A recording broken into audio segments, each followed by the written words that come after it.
A superação chegou ao fim.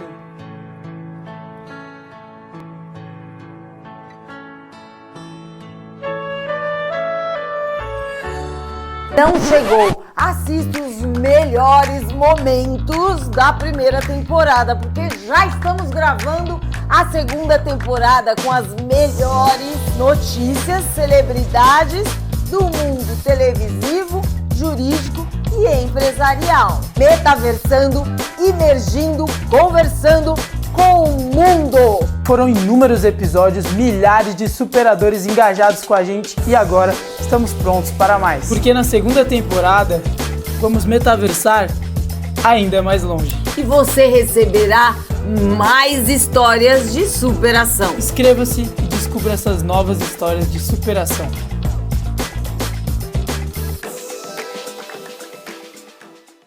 Pagou a mensalidade, vai embora, mas uma cobrança, alguma coisa assim. E não.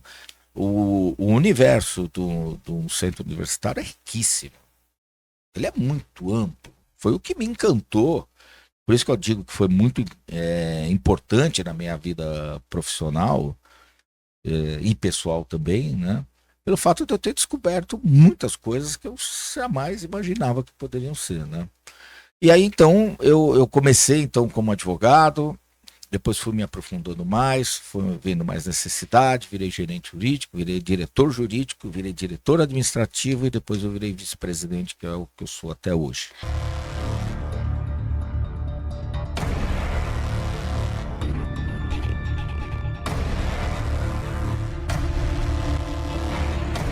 Bem-vindos a mais um podcast Superação. Hoje trazendo mais uma história de superação incrível, a qual vocês vão conhecer hoje, do Dr. Walter Becker. Doutor que está aqui conosco, fala um pouco para nós, Cíntia, do currículo do doutor, que tô vendo aí que é vasto, hein? É super vasto, importante e de muito trabalho, muito trabalho. Vamos lá, estamos aqui, nada mais, nada menos, com o Dr. Walter Becker. Nome inteiro, Walter Augusto Becker Pedroso, mas super conhecido como Dr. Walter Becker. Advogado, iniciou sua carreira em departamento jurídico de empresa multinacional em 85. Advogado de formação empresarial, fundou seu próprio escritório de consultoria jurídica e empresarial em 91. Atua como gestor empresarial e empreendedor, diretor de relações institucionais da organização social denominada Instituto Marte. Depois eu vou falar um pouco para nós sobre. Vice-presidente do Centro Universitário Católico Uniítalo. O pessoal chama de Uniítalo, né? Sim. Uniítalo brasileiro. Diretor executivo da startup WASP, Consultoria em Negócios Limitada. Já estou vendo como ele tem tempo para fazer tudo isso. Que atua na área de infraestrutura, gestão e administração de negócios. Foi diretor executivo da startup agropecuária Estrela do Sul, na área do agronegócio. Fez parte da Comissão de Direito Empresarial e do Tribunal de Ética da OAB São Paulo. Nosso abraço para a doutora Vanzolini, OAB São Paulo. Formado em Direito pela PUC, com MBA na IBMEC em Gestão de Negócios, Administração e Marketing. Formado pela G4 Educação e Gestão Empresarial, Direito em Startups e Gestão Estratégica de Departamentos Jurídicos pela INSPER. Gestão Estratégica de Recursos Humanos e Direito Empresarial do Trabalho pela FGV. É também coordenador do projeto Favela Educa, instalado o primeiro polo físico de educação superior dentro de uma comunidade, Paraisópolis, incluindo a capacitação e acesso à educação pelos moradores e a prestação de serviços à comunidade, como parte da formação dos alunos sobre a coordenação do corpo docente. Bem-vindo, doutor Walter Becker, é um prazer para nós, uma honra, doutor, ceder esse tempo, esse espaço, sei que a sua vida é muito corrida, para falar um pouco conosco aqui no podcast Superação, né, do livro Superação. Todo mundo tem uma história de superação, ainda mais doutor, e com o patrocínio da MB7 Seguros, né, que está na família aí há 83 anos, Embarcada de Portugal direto para o Brooklyn. Bacana, boa tarde ou bom dia, né, para quem está nos ouvindo aí. Michel, muito bom estar com você aqui, doutora também, mais uma vez, né, é o segundo podcast que eu tenho a oportunidade de participar com vocês. Né? O primeiro foi uma loucura, né? Foi. Podcast ao vivo, não, era como se fala, um stand de podcast, né? Montamos um estúdio ali. Foi. Em 24 horas. E foi ali no Aldo Teatro da Universidade, né? Mas foi muito bom, a iniciativa foi fantástica. Foi corrida, mas foi legal. Vamos lá, doutor. Então, metaversando aí com o Dr. Walter Becker, seja muito bem-vindo. Para começar aqui a nossa entrevista, o nosso podcast, antes de fazer algumas perguntas sobre a sua carreira, eu quero conhecer mais quem é o Dr. Walter. Quem é o Dr. Walter? Bom, eu tenho 58 anos de história já, né? Então, entregou a idade. É por isso até vocês comentaram como é que eu tenho tempo de fazer tudo isso. Foram muitos anos de estrada, né? Eu nasci numa família muito simples, né? Meus avós eram imigrantes e minha avó, por exemplo, ela não sabia nem ler nem escrever. Ela era analfabeta. E esse é um motivo de orgulho para nós, sabe? Porque até porque hoje nós estamos falando aqui de superação, né? Normalmente a história de superação não está ligada só individualmente.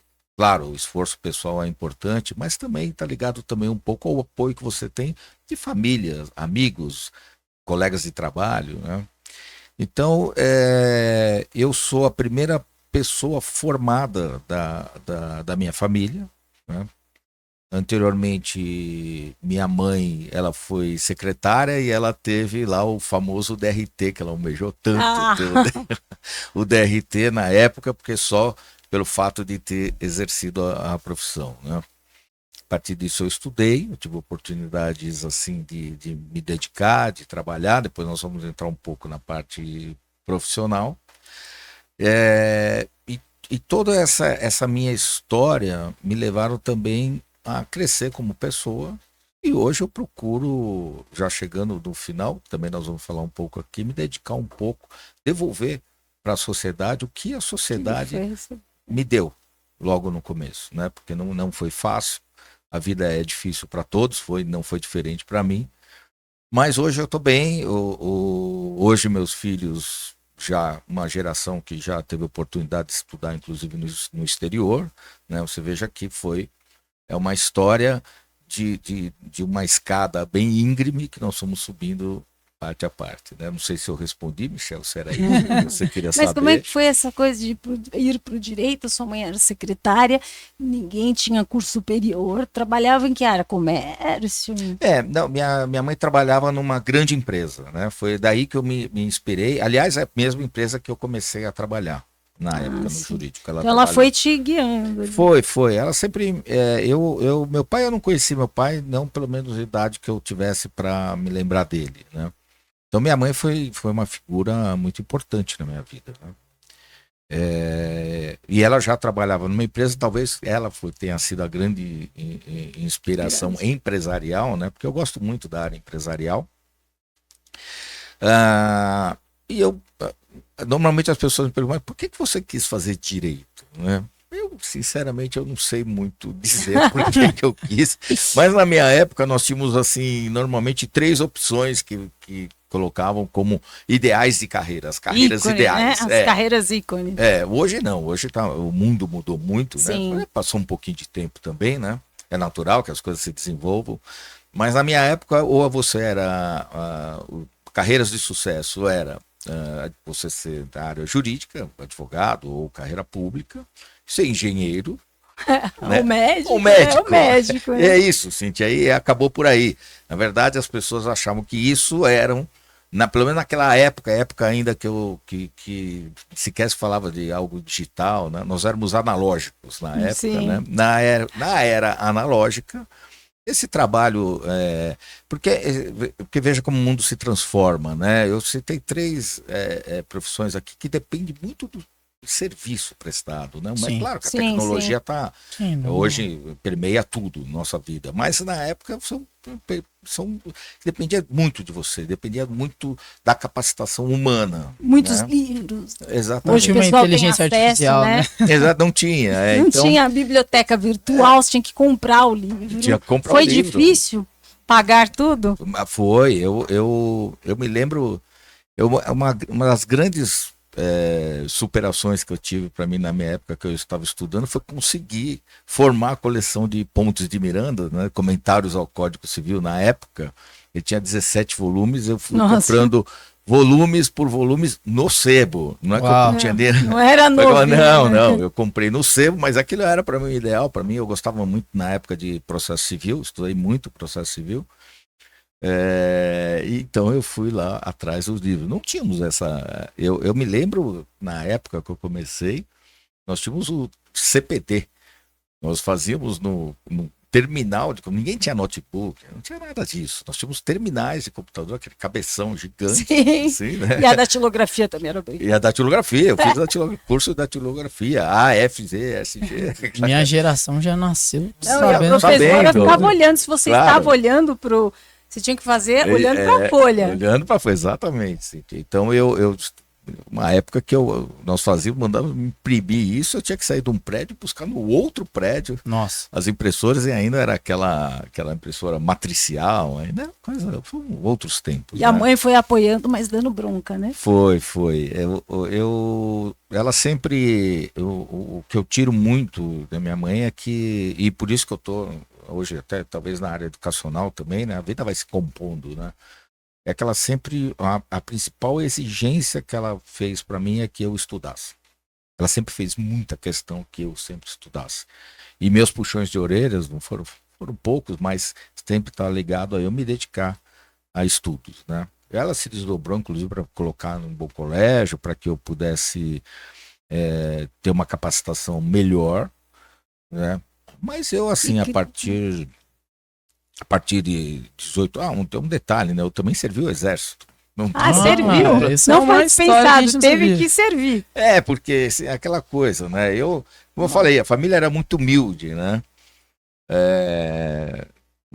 Assim, quem era humilde normalmente estava fadado a servir o exército, ainda mais numa época um pouco conturbada do país, né? Eu servi em 1984, ainda foi, acho que, o último ano da chamada ditadura, ainda, né? Não tínhamos eleições diretas, eu fiquei muito de plantão no quartel por conta das manifestações das diretas já. Caramba.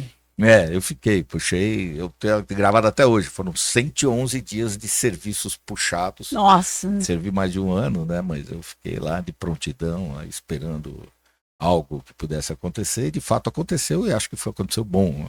E a faculdade foi junto com o exército?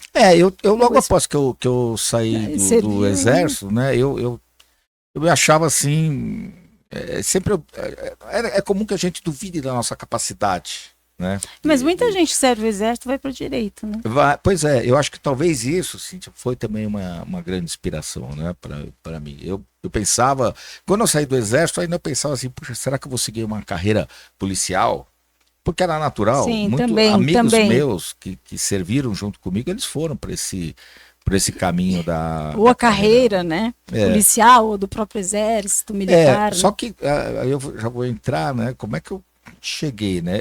Só que acontece o seguinte, a minha família não tinha dinheiro para pagar na época, primeiro que tinham pouquíssimas faculdades, né? Não era como hoje. Sim. Eu me lembro bem que na época eu mesmo prestei vestibular para 4 faculdades que disponíveis para direito, que era a USP, a PUC, o Mackenzie e o FMU.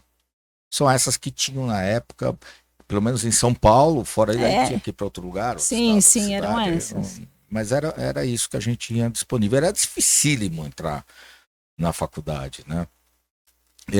Logo que eu saí do exército, falei, poxa, acho que eu não tenho... Preciso estudar. Voltar a estudar, né? Porque eu fiquei um ano lá carregando fuzil nas costas, capacete, coisa de militar, que foi bom. Não estou dizendo que foi ruim, foi bom. Como crescimento pessoal, foi bom. Então aí eu já entrando um pouco, né? Como é que Como é que caí? foi aí? É. A pergunta aqui que me colocaram foi: como foi seu início de carreira na área jurídica e empresarial? Aí já entra, né? Pois é, assim, se você fizer a conta aí, o pessoal fala, pô, se tiver um engenheiro, alguém bom de matemática, vai falar, poxa, como é isso aí? Entrou no jurídico em 1985, né? Aliás, uma data interessante, né? 13 de maio, que é dia da libertação dos escravos. Eu acabei entrando no jurídico. Mas foi assim, como eu falei para vocês, minha mãe trabalhava numa empresa muito grande na época.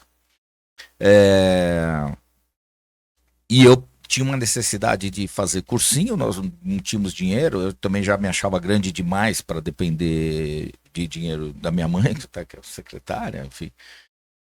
E aí comecei a procurar um emprego, muito difícil, né? Porque sair do exército também.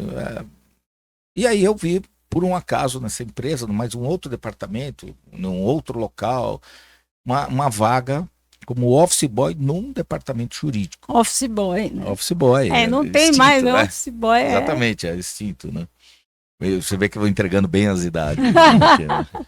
E eu fui lá fazer uma entrevista, me candidatei na empresa, e aí tinha um marmanjo de 19 anos, tinha saído do exército, e uma molecada de 15 anos, que na época era a idade que se procurava empresa como office boy. Verdade. Eu falei, não vou passar aqui nunca, né? Eu sou velho, já estou velho para essas coisas, né?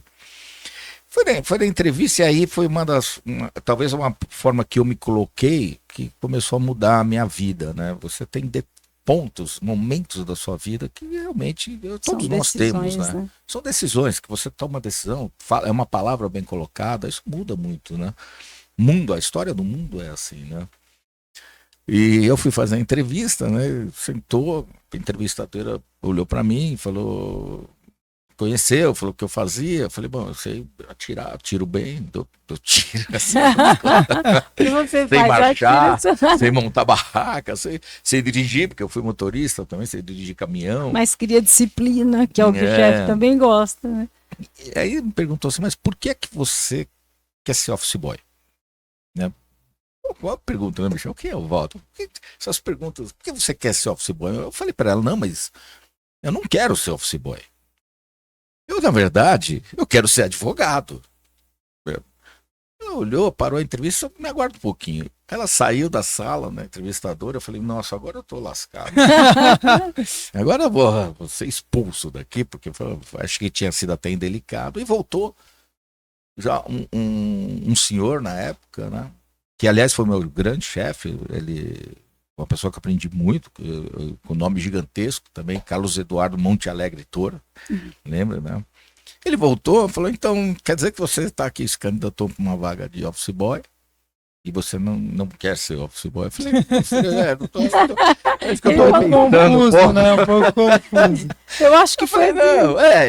Eu quero ser advogado, mas a forma de eu entrar num departamento jurídico, né, e eu preciso trabalhar, porque de fato eu preciso pagar um cursinho para poder entrar numa faculdade, que era muito difícil, né? É a forma que eu tenho, que eu preciso, né, hoje. Ele falou, tá bom, então lá vem o primeiro desafio. Eu vou lhe contratar, mas com a seguinte condição, você tem prazo certo, né? Nós estamos em maio, o vestibular é o final do ano, né? E você tem que entrar na faculdade, porque senão minha vaga aqui eu vou conversar internamente na empresa, você não tem o perfil, mas eu vou apostar nisso. Caramba! Chefes rígidos. Pois é. Falou, então você tem... Criam pessoas de sucesso. Exatamente, porque se você não passar na faculdade, eu vou lhe dispensar. Estamos combinados? Simples assim. Perfeito. Então eu comecei a trabalhar, né? Isso e aí a responsabilidade foi gigantesca, Cíntia, porque depois que eu comecei, eu descobri que esse meu chefe, ele era professor de Direito Civil da PUC. Tudo, né? Ele já Você tinha vê como discípulo, né? O mundo estava conspirando para isso. Eu falei, puxa vida aí. Bom, eu estudei, prestei o vestibular, né? Eu queria muito USP, porque a USP, não pelo principal motivo de ser de graça, né? Porque isso contava muito, né? Eu não entrei na USP por uma questão, faltou uma, Nossa. tudo bem, né? Mas eu Tinha 2 fases naquela época? eu não me lembro, viu, Sheldon? Eu creio que sim. É, né? Eu creio que sim. E fiz o vestibular, passei na FMU, passei no Mackenzie, fiquei careca por conta da FMU, porque a FMU ela soltava a lista antes, tinha trote, aquela coisa, mas eu estava feliz da vida. E as mães morrendo de medo desse trote. Eu falei, puxa, já cumpri minha meta, pelo menos entrei na faculdade. Não, eu queria a USP, mas eu queria mesmo a PUC. Para mim a PUC era... Tinha algum envolvimento por conta do seu chefe? Tinha, né? E a PUC, ela sempre teve uma história de posicionamento político muito importante, né? Na época, eu me lembro, eu estudei enquanto o Tuca estava naquela mausoléu queimado, pelo incêndio do Tuca, que falaram do teatro, né? Sim. E falaram que isso teria sido criminoso ou não, por causa da ditadura. A PUC também gostava de enaltecer bem essas lutas que ela teve até hoje. Ela sempre, né, teve um posicionamento bem... Sempre teve. E eu achava importante isso, né? Eu acho que esse posicionamento, enquanto você... E é até hoje, né? Enquanto você tem um aprendizado humano, é importante para o desenvolvimento de qualquer carreira. Não estou falando de direito, qualquer uma, né? E aí saiu o resultado do vestibular da PUC. Lá, na época tinha várias chamadas, né? A gente fazia conta, né? Olha, eu fiquei em 300 e pouco, eu fiz para... Vai numa lista só, né? No noturno, né? E noturno era mais difícil, tinha 150 vagas, dificílimo entrar. O noturno da PUC era tanto quanto concorrido quanto o diurno da USP, né? Então, bom... Imagina o diurno da PUC. Aí saiu... E logo depois falou, olha, eu fiquei em 300 e pouco, né? Eu falei, vixe, Maria, acho que eu fiz conta, falou, se for até a 4ª, 5ª chamada, talvez eu consiga, né? E aí saiu no jornal, olha, me lembro até hoje, coisa marcante, né? Falou, olha, houve um erro de leitura. Na época a gente tinha um cartãozinho que a gente furava o cartão. Você pegou também? Peguei. A gente furava o cartãozinho, né? Pra quê? O gabarito? Pra você entregar, porque a leitura do vestibular eles enfiavam numa máquina lá na época, e saía, era a forma automatizada de fazer a correção. Super né? moda, nossa, era você furava mesmo.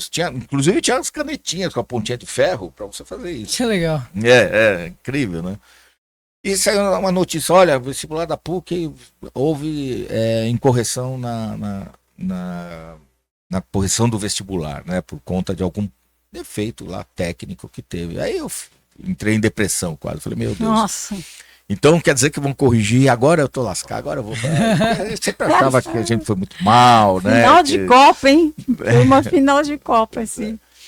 Aí saiu um novo resultado, né? E aí, ao contrário, né? Eu era da leva que tinha sido prejudicado com a correção, isso me ajudou, e aí eu subi lá já entrei logo na primeira chamada da PUC. Então isso foi muito bom, muito esse marcante. Momento, coloca palmas aí, Camille, porque merece palmas para sair da gravação. Esse foi um grande, mas você parece, eu lembrei de Copa, né? Quando o Brasil tá assim, falta um gol, vamos, você ficou ali, né? E aí, Cíntia, como você mencionou, né, o primeiro desafio que eu tive, né, do meu chefe, que na verdade era um grande líder, né? Foi isso, foi ele que me colocou, falou, meu cara, ou você passa ou você não vai ficar com o seu emprego. Então, e ali era muito difícil, né? Eu não poderia perder, entre aspas, mais um ano. E eu falei, meu Deus, o que eu vou fazer da minha vida, né? Eu tinha uma necessidade gigantesca de seguir, né? Porque eu não tinha... Aquele momento que o jovem fica perdido, né? E fala, e agora? E aí, bom, logo depois que eu passei, então, na faculdade... Espera aí, só lembrando, esse seu chefe, ele era professor na PUC. E aí vem a pergunta, como chegou à área educacional? Ele teve a ver com isso, né? Teve, né? Eu estudei eu terminei, quando eu terminei na PUC, naquela época, era um pouco diferente, né? Ele era seu professor? Ele era meu professor de Direito Civil. E aí outra responsabilidade, né? Eu tinha que ir bem sempre em Direito Civil. Né? E a matéria mais extensa da faculdade. Exatamente. Não valia só o 10, valia emprego. Exatamente, 5 anos. Aí isso colocou bem. A colocou faculdade inteira, Direito Civil. Ele tinha que dar um exemplo ali, a faculdade inteirinha. Não era uma matéria, né, que tinha lá 6 meses. E aí logo que eu terminei a faculdade, a PUC admitia na época que existissem professores assistentes. Eu fui então assistente da cadeira de Direito Civil depois, quando continuar trabalhando com ele na empresa, por 2 anos. Mas aí eu não... aí eu não gostei muito de ser professor. Não gostou? Não, pelo seguinte, não por esse cunho empresarial? Polêmica, já põe aí no polêmica. Mas, olha, veja bem, não é que eu não gostei, vou até reformular. Eu achei que a carreira do professor, ela demanda muita dedicação. Sim, muito. Eu costumo dizer que é uma missão, não é uma profissão. Exatamente. Então, ela demanda muita dedicação. E eu, como naquela época, né, e mais, né, eu me formei em 1990, e vocês devem se lembrar também aquelas enxurradas de planos, que teve planos econômicos no Brasil, né? Sim. Teve vários, que eu me lembro, Bresser, Sarney, O que mais pegou foi o Collor 2. Não, teve pessoa que cometeu suicídio, foi uma coisa Foi. muito séria. Sim. Foi muito sério. Sim. Então foi uma época muito conturbada, né? De muito trabalho. Então eu não conseguia me dedicar, pelo menos na minha cabeça, o necessário para a área acadêmica. Né? E na época também se exigia que fosse feito mestrado, e eu falei, poxa, eu estou sem tempo, eu preciso trabalhar, porque é a condição que a vida apresenta, né, gente? Eu tinha uma necessidade de trabalhar e ter renda, para também ajudar em casa. Eu ainda sou da geração que ajudava em casa, né? Os filhos tinham quase por uma obrigação na época ajudar. Nossa, minha os mãe pais. até o último dia dela, Sim. eu tomei conta dela, eu ajudei. Eu, inclusive, um pouco antes, eu cheguei a trabalhar na feira, inclusive. Tinha feira na rua de casa, eu ia lá e trabalhei todo final de semana que tinha feira, eu trabalhava na feira. Eu vou fazer uma chamada aqui, né? De feirante a vice-presidente. Pois é, isso foi mas eu digamos poderia assim, dizer né? que na verdade, do office boy a vice-presidente. E já teve gente que me colocou isso, né, na minha ascensão eu fui seguindo, né? Eu de fato comecei na época o plano mais baixo dentro de uma empresa e consegui chegar até hoje o que falam de C-level, né? Sim. Eu consegui chegar a isso e já fui também, poder dizer, CEO de algumas iniciativas que eu participei aí durante minha carreira, né? E, gente, eu não sei se vocês vão... E como é que... Mas assim, eu tô assim ansiosa para saber como chegou a Uniítalo na sua vida, né? Como é que foi? Porque põe até a foto aí, produção da Uniítalo, para que ele possa começar a falar, porque ela é emocionante, né? Olha lá o pavão. A história. Quando ele resolve sobrevoar, eu fico um pouquinho receosa. É linda a entrada da faculdade. Eu tive várias, você até leu, Cíntia, eu participei de algumas empresas, alguns empreendimentos, né? Mas eu acho que eu entrar para o centro universitário, hoje católico ítalo brasileiro, ou Uniítalo, como na época que eu entrei, o pessoal se referia, é um dos pontos mais importantes para mim, seja do aspecto profissional, seja do aspecto pessoal. E como é que eu cheguei na Ítalo, né? Eu já trabalhava com empresas, enfim, fui advogado, advoguei intensamente, inclusive no contencioso, isso me deu uma formação gigantesca. Sim. Né? O contencioso, porque o contencioso você toda a experiência. acaba por lidar com todas as adversidades, situações que geraram conflito. Muito. Que geraram conflito, né? E mais, né? Você aí você coloca uma outra pessoa, né? Não só a parte contrária, vamos dizer assim, mas aí tem um juiz, né, para dizer se você está certo ou errado. Né? Além de todo o trabalho. Terceiro, né, dando palpite na relação, né? Então, dando palpite na relação. Então não é fácil. Contencioso é uma escola muito grande, né? Mas enfim. Mas na época eu participava eu praticava a vela. Eu velejava muito, né? Na época eu gostava Ai, que lindo. muito. E participei de vários campeonatos, ganhei campeonato paulista. Eu Caramba. gostava Nossa, eu nunca velejei. Também não. Nem sei como funciona. E velejar, depois, quando eu fui pro Oceano, aí começa a se confundir a história da Ítalo, no Oceano eu acho que a maior escola de gestão empresarial seria a vela, porque você forma uma tripulação, né? Você tem o comandante da embarcação e você Sim. tem cada pessoa responsável por sem o qual o veleiro, mais propriamente dito, ele não segue, ainda mais regata, né? Você não ganha regata sozinho. Você ganha. Cada um barco, tem que cumprir como um relógio, né? Cada um tem que cumprir exatamente. no mesmo exatamente. tempo, A gente tá sincronizado. falando daquele barco a vela, então. Barco aquele a de vela. filme, assim. Eu achei que vela é aqueles veleiros que é na represa, que tem a velinha. Não, também. Não é aquele com Também prancha, possível. não. Não é aquele depois com eu mando prancha. até a imagem do barco. O Barco a tinha vela, um nome. tripulação, Capitão Gancho. Pra você ter uma ideia, o meu barco chamava Canibal, né? Caramba. Mas veio assim, não foi eu que batizei ele. Veio assim, e da boa tradição náutica, a gente não muda o nome de embarcação. porque, Adota, né? Em tese, é dada azar. Né?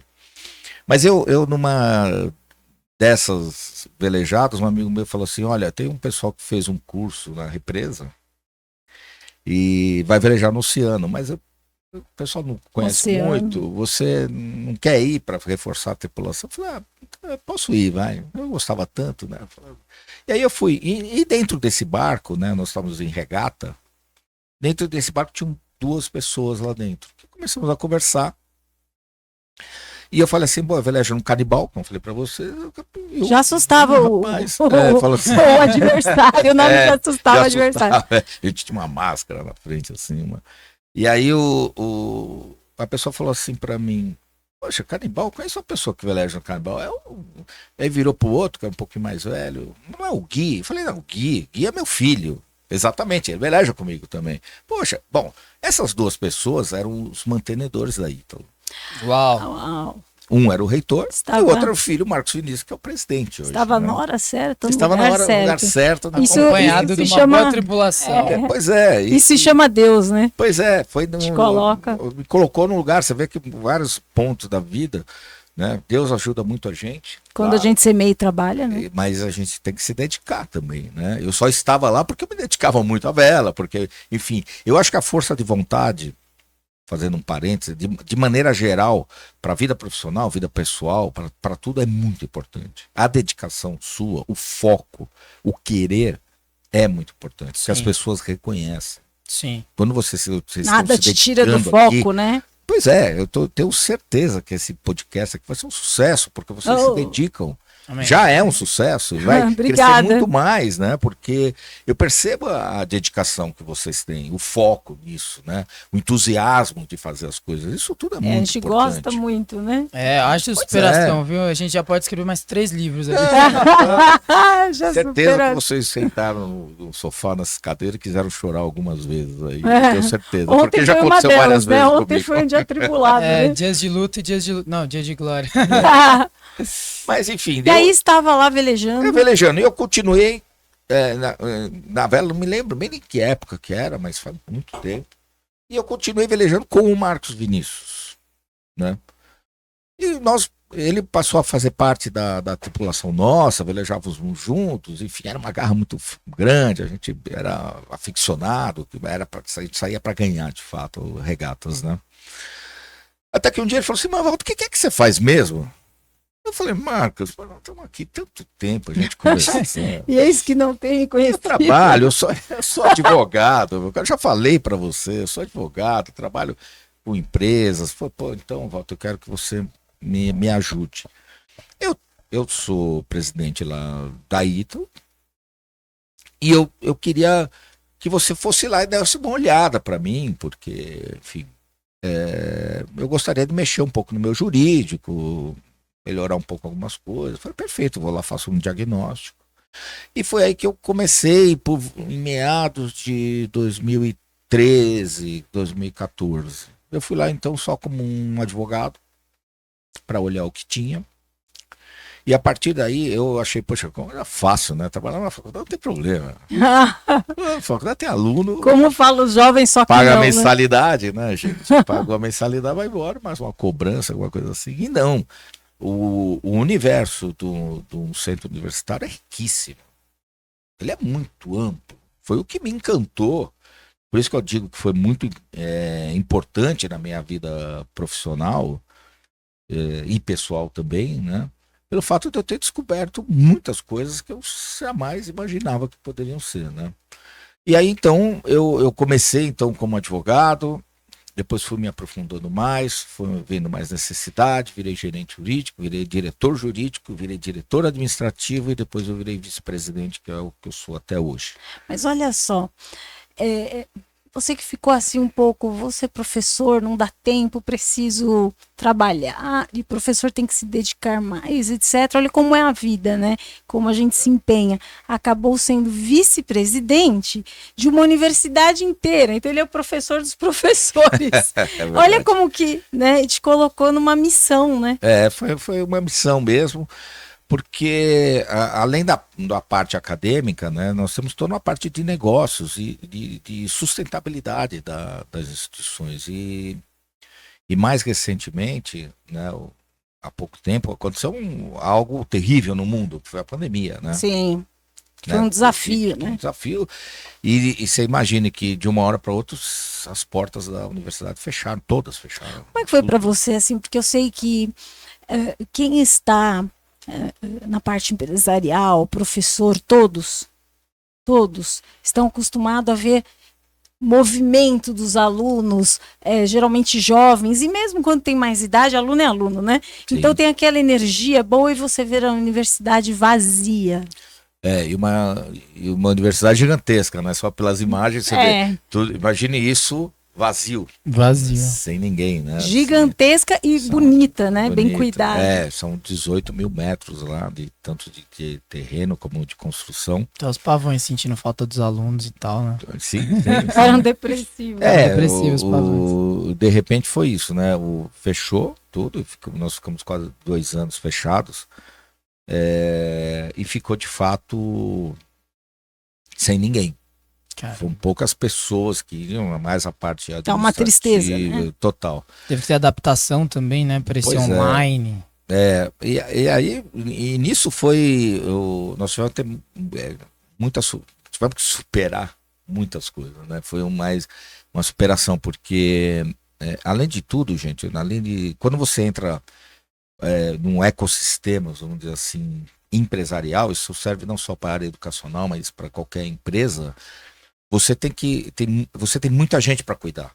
Sim. A Ítalo, por exemplo, tem cerca de 350 pessoas trabalhando. Uau. Né? São metade corpo acadêmico e outra metade são administrativos para cuidar disso tudo, né? Para começar, né? Porque são quantos alunos? Então, hoje nós estamos por volta de 14 mil alunos. Nossa. Né? Na época... 14.350, né? Juntando todo mundo. Exatamente. Além de tudo, tem toda os alunos, né?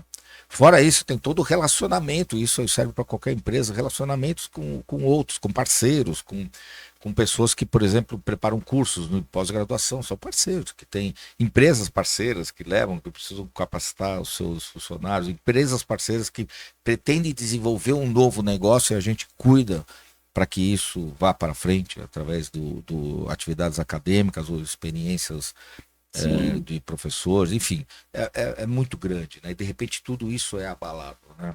Não é fácil. E a maior preocupação na época foi a questão dos alunos. Não teve jeito, né? Nós tivemos que equipar os professores para que eles continuassem a aula, mas de forma online. E difícil para eles também, porque estão acostumados a ministrar aulas para pessoas, tem aquele calor, né? Aquela troca. Que ele deve ter ouvido de reclamação de professor, né? Muito. Não, eu acho que foi ali que eu comecei a ter um pouco esse lado de entrevistas e por aí mais, porque a primeira coisa que aconteceu foi a TV Record foi lá e falou, poxa, eu quero saber aqui como é que essa história que vocês estão dando aula em EAD, e estão cobrando presencial. Isso foi um grande... Vixe. No mercado todo se abalou muito por conta disso. Né? Vocês faziam IAD E, na e verdade, presencial também, então, dentro das regras lá. Mas da época. é que havia um erro conceitual muito grande depois que ficou. De fato, teve alguns grupos na área educacional que eles viraram a chave e se tornou de fato EAD. Sim. Mas quando eu falo EAD, o conceito de EAD, são aulas gravadas, são conteúdos disponibilizados em plataformas, enfim, você não tem o contato direto ao vivo com o professor, como numa sala de aula. Sim. No caso da Ítalo, não. Primeiro que na época Difícil para todos. teve um movimento na época, chamava Não Demita. Eu participo de vários grupos empresariais e eu procuro ficar naqueles que eles têm preocupação com os seus colaboradores, né? Sim. Que tem responsabilidade social, e nós vamos entrar nesse assunto Sim. também, né? Eu acho isso muito importante, né? Porque a empresa só é plena se ela se preocupa não só com o seu produto, não só com a sua venda, mas com o impacto que a própria empresa gera na sociedade, né? No seu caso ainda, uma empresa se tocar, né, com essa pandemia que teve, etc. E além disso, é uma empresa com missão de formar pessoas. Exatamente. Então a responsabilidade é muito maior, não desprezando os outros nichos, né, de empresariado, mas é um local que se forma pessoas, né? Porque, na verdade, sim, hoje nós temos 14 mil alunos, né? São 14 mil sonhos. Uau. É verdade. Ah, são sonhos, a gente mexe com sonhos, estruturas ali familiares. Exatamente. Assim como eu, e isso me toca muito na Ítalo também, existem muitas pessoas, algumas formaturas eu participo, né? Existem muitas pessoas que ela é a primeira pessoa formada na família, ainda nos dias de hoje. Sim. No século XXI ainda existe isso no país. Né? Realmente é um acontecimento para a família. E às vezes até tem esse o valor da faculdade ali, Sim, cada um suado ali. Eles vão vestidos com roupas, as melhores de roupas. Gala, de gala, exatamente, porque é um acontecimento importante. Então, nós estamos lidando com sonhos aqui, né? Então, é muito importante, né? O impacto, a responsabilidade é muito grande, né? E na época da pandemia teve um grupo empresarial que lançou um programa Não Demita. Não demita. Para evitar a demissão das pessoas, porque elas dependiam, né? Enfim. Sim. E nós fizemos adesão, né? O detalhe da mantenedora da Ítalo, que elas sempre tiveram muito essa preocupação, né? E eu sempre tive apoio incondicional para esse tipo de iniciativa, né? Muito Às vezes importante. não é de mim, a iniciativa sempre vem da própria Ítalo, né? Nós somos um conjunto, uma gestão compartilhada, né? Nós compartilhamos nossas ideias. Ninguém pensa sozinho, né? Então nós entramos nesse programa Não Demite, nós não demitimos nenhum professor por conta da pandemia, nenhum funcionário, nada. Os que saíram foram porque tiveram momentos da vida que precisavam sair, mas por conta da pandemia, não. A gente começou a perceber que isso dava um impacto, inclusive para os alunos, porque o aluno ele continuava tendo a aula com o professor, mas de forma online, né? Diferente de outras faculdades, que eles tiraram o professor, demitiram o professor e colocaram conteúdo de plataforma, PDF, vídeos e por aí vai. Ou fizeram diferente, colocaram um professor que dava aula para uma sala de aula, passou então uma sala de aula de 50 pessoas, passou a dar aula para 3 mil alunos. Nossa. Né? Então isso deu um impacto muito grande. Perde a qualidade. Pois é, então são aqueles momentos de decisão, né, que a gente tem que ter. A gente poderia pensar na questão financeira, era importante na época, claro, era, mas nós pensamos nas pessoas, em mantê-las trabalhando, que são os professores, nossos funcionários. Sim. E isso repercutiu muito bom, porque nós perdemos muito poucos alunos. Né? Os alunos entenderam, e eu fui à TV Record. Na entrevista eles falaram qual era o segredo. Aí eles vieram para questionar. Primeiro vieram questionar. Porque o nosso legislativo até não estava pronto para isso. Né? Não estava. Do mundo. Tem jeito. Nosso não, legislativo do mundo, né? Houve alguns países mais desenvolvidos do que o Brasil para passar esse tipo de situação, mas ninguém estava esperando esse tipo de situação. E quando aconteceu, EAD, mas cobra presencial. Eu fiquei sabendo muito desse caso. Aconteceu, os alunos, eu sou mackenzista, os alunos do Mackenzie também repercutiram muito isso. Sim. Então, e aí, como é que vai acontecer? Então teve esse choque, esse embate bem diferenciado, podemos dizer assim, que nem o nosso legislativo estava pronto. Foi uma época, foi bem difícil, né? Mas vocês mantiveram, né? E os alunos foram juntos. O que eu ia falar? Já fui na Unítalo várias vezes, né? Por conta que vocês sempre abrem o teatro, né? Para o pessoal da OAB usar, para nós tem essa abertura, né? Não é só uma faculdade, né? Tem várias ideias ela ali que eles participa abraçam. de tudo. Abraçam a comunidade local também. Isso aí. E a gente vê a alegria dos alunos e sabe quando você ama a faculdade que você está, que você faz parte da engrenagem?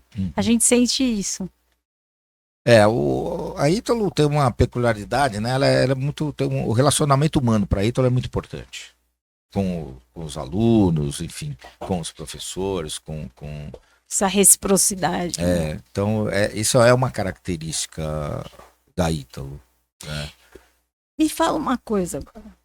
E os projetos atuais e futuros que vocês têm como faculdade, você tem como pessoa, principalmente o ESG. O que é ESG?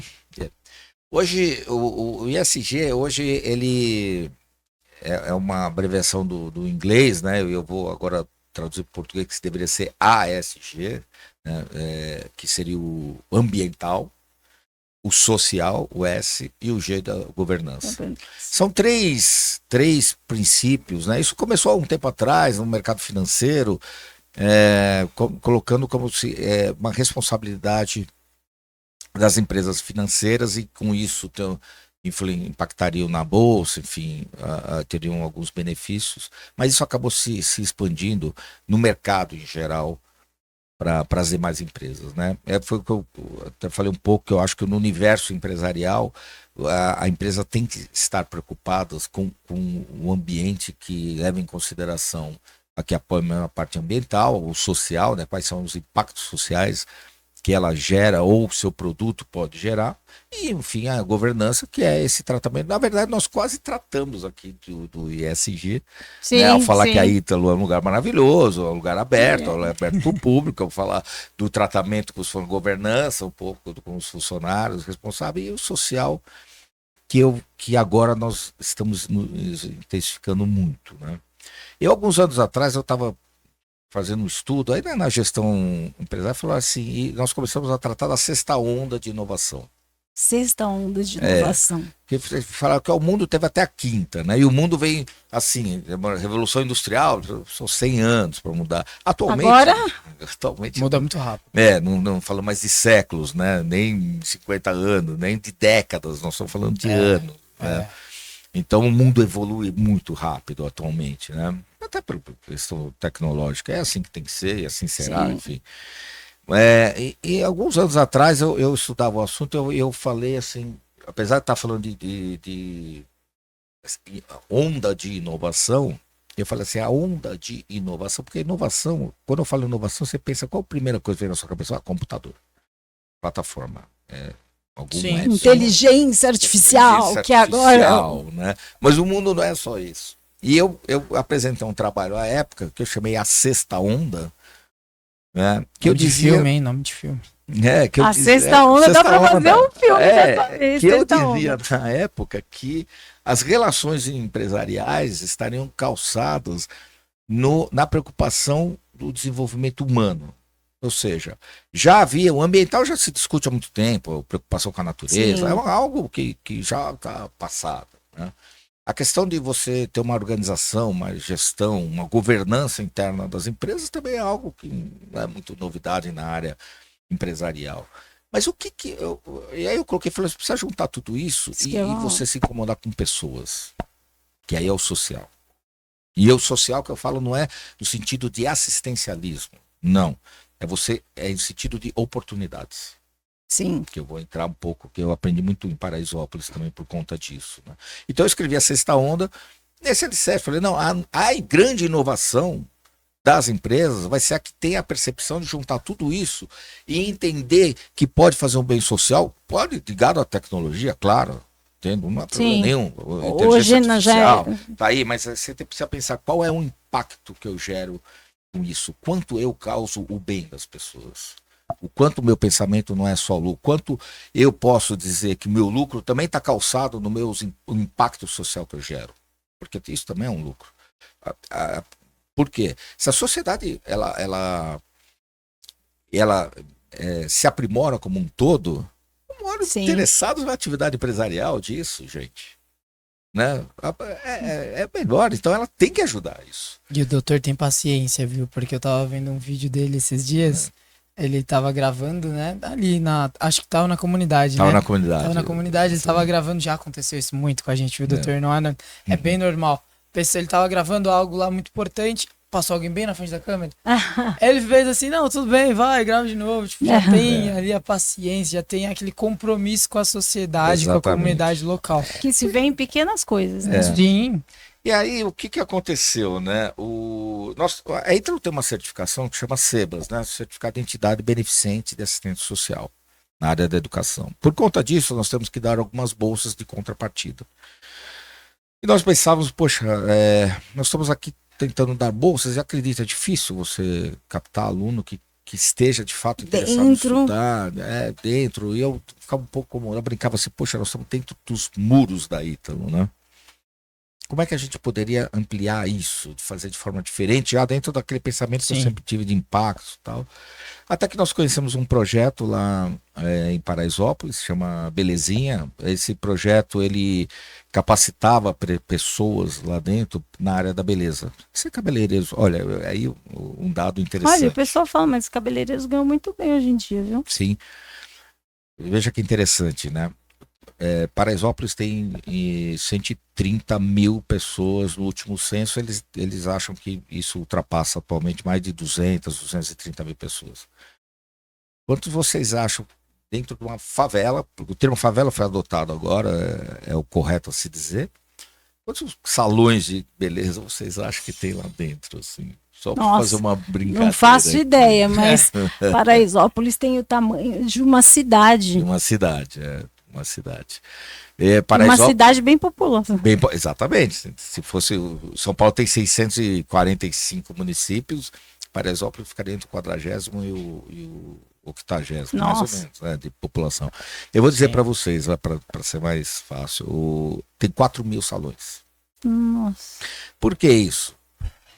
Porque as pessoas precisam gerar rendas. É uma realidade de ir lá que as mulheres ficam grávidas, até, às vezes muito cedo, e precisam precisam cuidar dos seus filhos. E como elas fazem para cuidar do filho? Porque a mulher é a chefe de família, de fato, lá dentro. Uma das formas é abrir um salão de cabeleireiro, começar a trabalhar. É dentro de casa, ou na sua garagem, ou na sua entrada. É uma forma dela ficar perto da sua família e do seu filho, cuidar do seu filho e ainda ter uma geração de renda. Então isso me impressionou. Eu falei, poxa, que coisa interessantíssima, né? As pessoas querem, mas eu volto a falar, no assistencialismo é oportunidade, as pessoas não precisam. Claro, oportunidade. É o que falam, ensinar a pescar, né? Exatamente. Ensinar a pescar. Não deu peixe, né? Deu a vaga. A partir daí eu falei, puxa, eu inicialmente, como a gente tem curso de estética, pensava só em ajudá-los, mas falei, mas esse negócio é um pouco maior do que eu imaginava, né? E aí eu fui para o Marcos Nisso, professor Marcos, nós discutimos um pouco essa questão das bolsas. Falei, gente, o que vocês acham da gente de fato fazer algo de maior impacto social e bastante ousado, que seria colocar uma unidade de um centro universitário dentro de uma favela? Vai ser a primeira coisa que vai acontecer no Brasil. Sim, é o primeiro no Brasil. Nós não temos ciência nem conhecimento de outro, na época, pelo menos. Eu não estou falando de polo, de EAD. Foi uma nova experiência, né? Porque não deu para pegar a experiência de algum outro e teve que ser tudo novo, criado do zero, né? Mas olha, quando você entra nesse campo, é engraçado, muitas vezes falam, você é louco, você está maluco, Nossa, o que é isso? Não, 75 anos de história. Foi esse ano, o Paulo? Foi no final de 2022. Então vocês têm Nós um trabalhamos ano, um ano e pouco. um ano e pouco já. E aí foi além, né? Você vê como as coisas vão se transformando, né? Eu imaginava ir lá e ajudar com bolsas, mas a gente começou a perceber uma outra coisa, que eu acho que, e foi uma inovação muito grande, e eu digo que pode mudar a história da educação superior no país. Uau. Pelo seguinte, eu percebi que eu tinha... A academia, ela é, assim, ela é muito rica em termos de mão de obra. Eu tenho professores, né, especialistas, e eu tenho alunos querendo aprender muito. E o que o aluno precisa para se capacitar melhor? A prática. Foi o que eu tive. Lembra, gente? Eu entrei no jurídico antes de entrar na faculdade. Sim. O que nós fizemos? Nós levamos todo esse corpo acadêmico para fazer atividade prática dentro de Paraisópolis. Tá anotando aqui. Então, o que acontece? Em 2023, nós fizemos 7.500 atendimentos de pessoas totalmente gratuito dentro da comunidade. 7.500. 7.500. Uau. O que é isso? Eu pego o pessoal da enfermagem e lá os alunos começam a praticar atividades de enfermagem e fazer exames. Então, Mas assim, os alunos aprendem, desculpa te cortar, eles aprendem não só sobre enfermagem, por exemplo, né? Mas também já entender sobre o social, né? Exatamente. Que eles serão novos formadores de oportunidades para pessoas. É isso. Então a gente faz, por exemplo, exame de colesterol, sífilis, HIV, tudo gratuito para a população. Fora isso, eu tenho psicologia. Psicologia, hoje nós temos mais de 130 pessoas sendo atendidas em rotina lá dentro. A coordenadora, a professora Francisca, pessoa fantástica, que apoia esse projeto, ela escreveu, os alunos, ela coordenou um livro de saúde, eu não me recordo, daqui a pouco eu me recordo bem o nome do livro, mas um livro onde cada um dos capítulos foi escrito por um grupo de alunos e um deles dedicado ao trabalho de Paraisópolis, né? Fisioterapia, pessoas que não têm acesso a uma dificuldade, né, para encontrar esse eles tipo vão de lá serviço. E os professores e os alunos trabalham com ele. Direito, tem atendimento, direito, orientação jurídica lá dentro. É mais legal sentir ver os alunos envolvidos nisso, não só os Então, professores, mas porque todos os eles voluntários. aprendem, né? Tem a E sai dessa bolha, sai dos muros da Unítalo, como você tinha mencionado. Exatamente, perfeito. E além dos muros da Ítalo, tinha um outro muro, um muro da comunidade. Que não dava para se alcançar. Um que estava muito perto e o outro que não dava para se alcançar. Um queria sair, outro são entrar. Muros né? que todos criam. Eu tenho uma aluna, que é um depoimento que, aliás, eu vou mandar para vocês. Ela falou assim: poxa, eu sempre estive aqui dentro, achei que eu não poderia ir fora, que eu não poderia cursar um curso superior, que não era para mim aquilo. Agora, hoje eu tô aqui, eu vejo que eu posso, eu tive oportunidade. Uau. Nunca viu, às vezes, ali no cotidiano. Não é que nunca viu porque não existe, mas porque não tem nem tempo de ver uma coisa dessa, é trabalho. E a Unítalo foi lá. Isso. Então foi uma experiência transformadora, e a partir de então nós começamos a entrar em fóruns de multi-entidades, enfim, e começamos a fomentar muitas coisas nessa área, muitas mesmo, né? E nós descobrimos assim um potencial gigantesco que as próprias universidades podem ajudar e devem ajudar. Sim. Devem ajudar. Mostrando Faz parte da pro formação aluno. dos alunos. E você citou uma coisa interessante dos alunos. Olha só, no começo, dentro do espectro de eu ser meio maluco para fazer as coisas, né? Os alunos ficaram com medo, que é natural. Eu para ir lá também fiquei com medo. Sim. Também fiquei. Você fica receoso. Mas depois a gente vê que não é nada disso. Não é nada disso. A comunidade pode entrar, claro. Tem violência como tem em qualquer lugar. E ver a gratidão também Exatamente. da comunidade com esse Isso. projeto. Né? Gratidão Muito lindo. gera segurança, sabia? Gera. Exatamente. Então, aí hoje, o que acontece? Eu tenho. Nossos alunos se prontificam, são voluntários para ir lá, tenho fila para ir lá. Os Sim. alunos querem ir para lá. Psicologia, nós começamos com um atendimento com 3 pessoas, o professor e 2 alunos. Hoje nós somos 30 Uau. lá. Vão aumentando. Hoje o meu grande projeto, eu tenho um espaço grande lá, 800 metros, um prédio com 3 andares. Já está pequeno, né? Porque justamente por isso. Eu tenho um movimento grande entre alunos, grande da comunidade, que vai buscar auxílio lá. Nós já temos conversa com a UBS de lá e nós temos, pra vocês terem uma ideia, nós temos equipamentos lá na nossa unidade que pacientes da UBS são enviados lá para se tratar justamente por coisas que a UBS não tem. Né? Nossa, a UBS não tem, vocês já E nós temos, Não quero dizer, é a universidade, né? Por isso que nós chamamos o doutor aqui, porque a Unítalo é diferente. É diferente. Doutor, que história. Que história de superação. Que história Dele de e motivação. da Não só de superação, mas de motivação. Sim. Eu queria, agora pra gente finalizar o podcast, que você olhasse para essa câmera aqui e falasse uma palavra primeiro para os seus alunos, para todo aquele corpo que aguarda no Senhor aqui, e também para aquelas empresários, pessoas, né? E aí, segunda parte agora para os empresários que estão nesse ramo, então instituições de ensino que possam colaborar, dá uma mensagem assim direta para eles, por favor. Eu acho, com relação a você que é aluno ou será aluno, que tem um sonho de estudar, isso é possível. A educação transforma, porque você aprende. Cada vez que você aprende, você vai ampliando o teu horizonte de ações. Foi o que aconteceu comigo, né? Eu tive a oportunidade de vir aprendendo no transcorrer da minha vida, da minha carreira, e isso me abriu portas.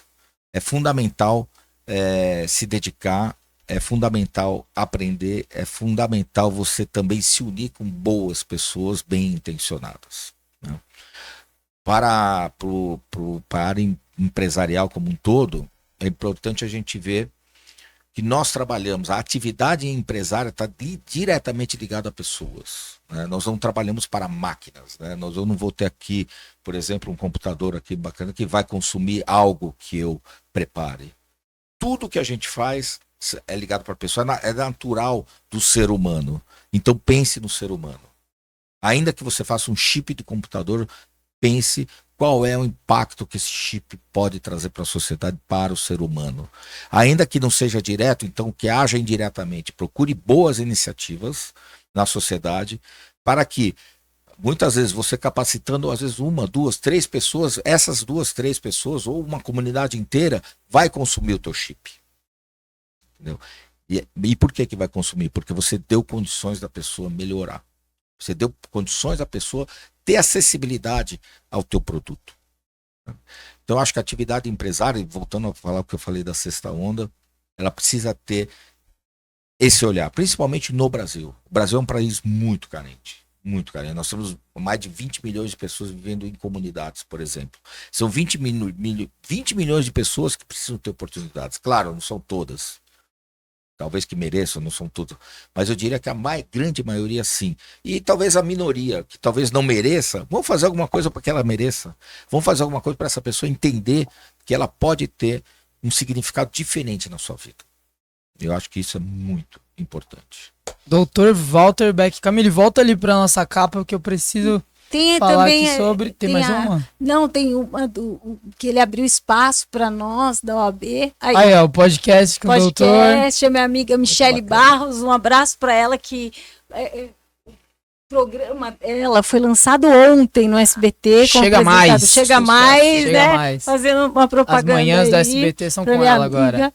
Doutora, a nossa Patrícia presidente, Vanzolini. né, Patrícia Vanzolini, e nós lá, ó, tendo a oportunidade de lá estar... direto da Ítalo, esse Direto podcast da feito, Ítalo. o nosso stand que a gente mencionou aqui, ficou bonito, hein, olhando aqui a foto. Ficou legal.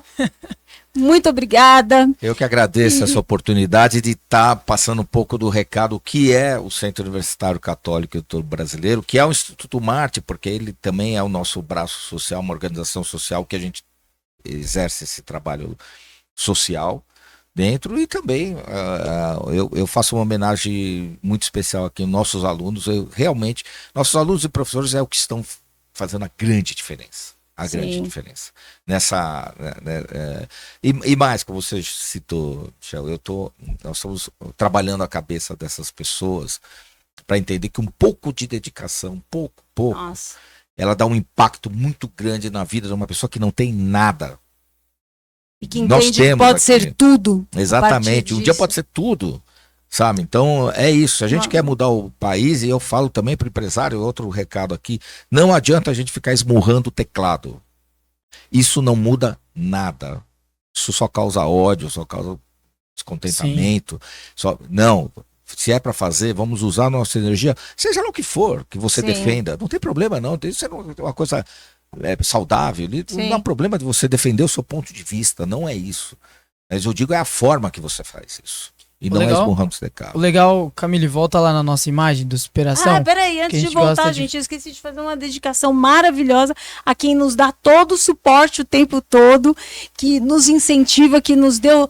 Tudo isso aqui acontece porque o Dr. Fante, né, nosso presidente da OAB Santo Amaro, nos dá a oportunidade. Estamos com as doutoras aí, aguardando, daqui a pouco vão entrar no podcast ao vivo, por iniciativa dele também, porque ele é o moderno. Podcast aí agora, daqui a pouco, podcast do Mês das Mulheres. Mês das Mulheres, daqui a pouquinho. Passa para outra foto agora. Agora sim, pode voltar para outra foto. A capa, para eu poder falar aqui, doutor, foi um prazer metaversar com você, sair desse universo, ir para um universo paralelo ali, onde nós furamos as bolhas, furamos ali, entendemos um pouco da social, do meio social de uma faculdade, coisa que é muito difícil de se encontrar e de se entender. Mais uma vez, muito obrigado a todos. Cíntia, muito obrigado também. Eu que agradeço, prazer estar doutor, aqui ao seu lado, você ministrando aqui, tendo essa oportunidade do podcast. E, mais uma vez, pessoal, muito obrigado por nos assistir. Curtam, compartilham esse vídeo e se inscrevam aqui no canal para saber outras histórias diferenciadas de superação com várias autoridades, como, por exemplo, o Dr. Walter. Muito obrigado. Tchau, tchau. Muito obrigado, gente. Tchau, tchau. Sucesso a todos. Sucesso. Pronto.